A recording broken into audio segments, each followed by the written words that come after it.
মাইকের বন্ধ করে দেন।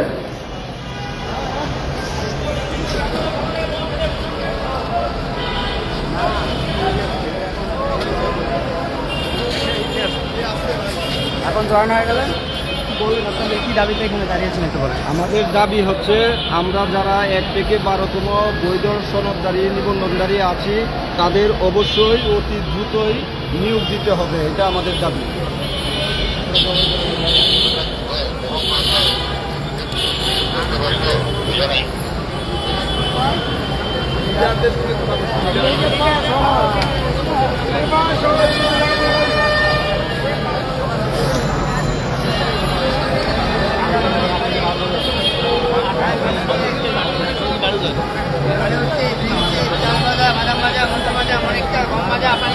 আমরা যখন নিবন্ধন পাস করি তখন আমাদের কিছু সনদ হয়তো অনেক চাকরির সনদ, আর আমাদের বলা হলো তোমার পর্যায়ক্রমে নিয়োগ দেওয়া হবে।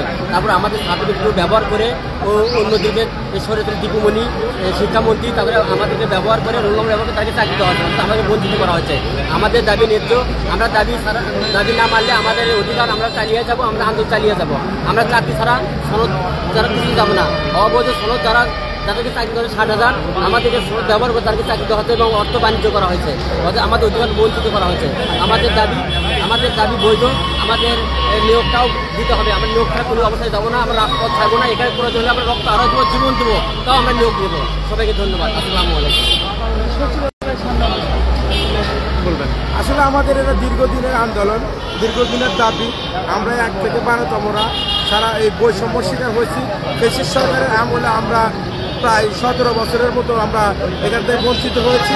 আবার এই সরকার আমরা বৈষম্য যখন ফিরিয়ে আনলাম এই বাংলাদেশ 24-এর আন্দোলন করে, তখন আমরা সেই দুর্নীতির মধ্যে আছি। কারণ ওখানে বসে আসলে সেই বেতাত্তারা মনে করেন যে দুর্নীতি করতে করতে করতে করতে এত দুর্নীতি করে তারা এখন পর্দার আড়াল হয়ে থাকে, আমাদের সামনে আসতে চায় না। তাই আমাদের বৈধ অধিকারের জন্য আজকে আমরা সচিবালয়ের সামনে হাজির হয়েছি। কারণ আমাদের বৈধ সনদ আছে, তা থাকা সত্ত্বেও তারা 60,000 চাল সনদ দিয়ে চাকরি দিচ্ছে। তাদের দুলাভাই, খালু, মামা, চাচা, ওদের তাদের আত্মীয় স্বজন, অর্থাৎ ফেসিস্টের যে আত্মীয় স্বজন ক্ষমতার বলে তাদেরকে চাকরি দেওয়া হয়েছে। কিন্তু আমরা বৈধ সনদ থাকা সত্ত্বেও আমাদেরকে কি দেওয়া নেই, চাকরি দেওয়া হয় নাই। আর আমাদেরকে দেখা যাচ্ছে বৈষম্য, যে আপনাদের বয়স হয়ে গেছে। আমরা বলতে চাই যে আমাদের যে বয়স হলো, আমরা কি এই বয়সে পাস করছিলাম? আমরা ঠিক বয়সে পাস করছিলাম, কিন্তু সেই সময় আমাদের কি নিয়োগ দেওয়া হয় নাই। তার জন্য বৈষম্য সৃষ্টি করছে এই ফ্যাসিস্ট সরকাররা, এই ফ্যাসিস্ট সরকারের বেতাত্তারা। এই বেতাত্তাদের থেকে রক্ষা পাওয়ার জন্য আমরা আজকে শিক্ষা উপদেষ্টার কাছে আসছি সচিবালয়, যাতে আমাদের বৈধ অধিকার আমরা ফিরে পেতে পারি। এই দাবি নিয়ে আমরা এখানে আসছি। আমাদের নিয়োগ দেওয়া হলে পরে আমরা এখানে চলে যাব, নিয়োগ না হওয়া পর্যন্ত আমরা এখানে থাকবো। আমাদের দাবি বৈধ, আমাদের নিয়োগ না দেওয়া পর্যন্ত আমরা এখান থেকে মাঠ ছাড়বো না। আমাদের নিয়োগ দিতে হবে, নাহলে আমাদের লাশের উপর থাকতে হবে। আমরা চাই আমাদের অধিকার ফিরে দেখ। আমরা যেন এই যে শান্তশিষ্ট মানুষগুলা যেভাবে আসছে আবার যেন সহজভাবে আমরা আমাদের বাড়িতে ফিরে যেতে পারি, এই দোয়া সবার কাছে কামনা করে আমি আমার এই কথা শেষ করলাম।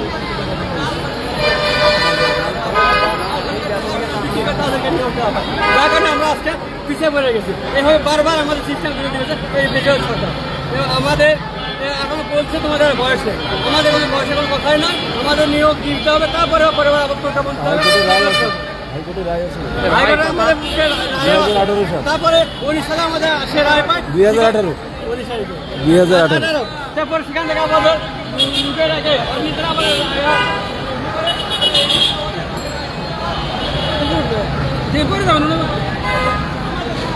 এখানে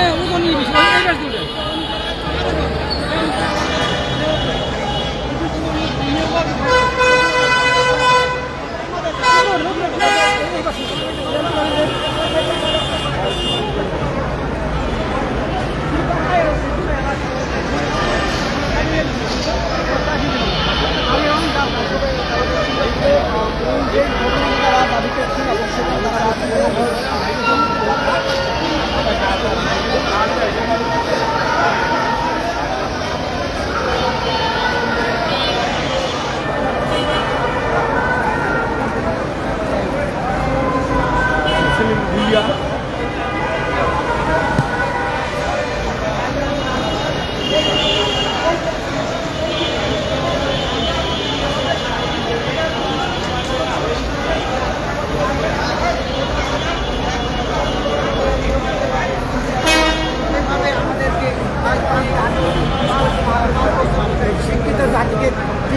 স্বাধীনভাবে তাদের জীবন পরিচালনা করবে। আর আমরা আজকে পুলিশ প্রশাসন সমস্ত দিক থেকে আমরা নির্যাতন ভোগ করছি। আগামী দিনে আমার সন্তান সন্ততি বা আমাদের সন্তান সন্ততিরা যেন এইরকম নির্যাতনের শিকার না হয়, আর এটাই আমার বিশেষ বক্তব্য।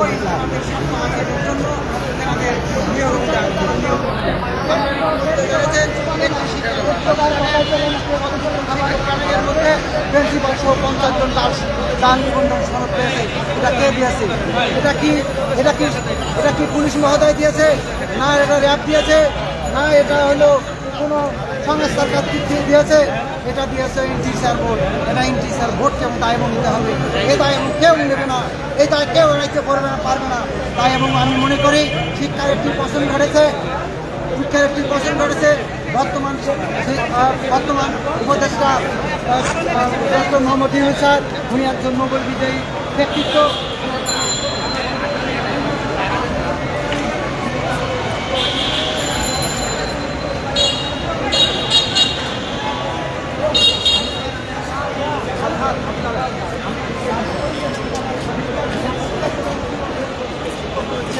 তাদের সাথে তারা আসলে একটু জানাবেন।